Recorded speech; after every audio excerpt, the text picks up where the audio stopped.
شروع اللہ کا نام لے کر جو بڑا مہربان نہایت رحم والا ہے۔ میں اس شہر یعنی مکے کی قسم کھاتا ہوں، اور تم اے نبی صلی اللہ علیہ وآلہ وسلم اسی شہر میں تو رہتے ہو، اور سب کے باپ یعنی آدم اور اس کی اولاد کی قسم کہ ہم نے انسان کو محنت و مشقت میں رہنے والا بنایا ہے۔ کیا یہ خیال کرتا ہے کہ اس پر کوئی قابو نہ پائے گا؟ کہتا ہے کہ میں نے بہت سا مال برباد کر دیا۔ کیا اسے یہ گمان ہے کہ اس کو کسی نے دیکھا نہیں؟ بھلا ہم نے اس کو 2 آنکھیں نہیں دیں، اور زبان اور 2 ہونٹ نہیں دیے؟ یہ چیزیں بھی دیں، اور اس کو خیر و شر کے دونوں رستے بھی دکھا دیے، مگر یہ گھاٹی پر سے ہو کر نہ گزرا۔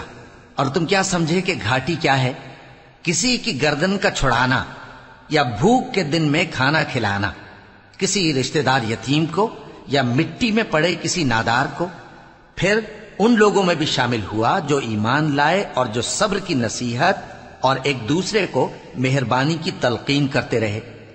یہی لوگ اچھے نصیب والے ہیں، اور جنہوں نے ہماری آیتوں کو نہ مانا وہی برے نصیب والے ہیں۔ یہ لوگ آگ میں بند کر دیے جائیں گے۔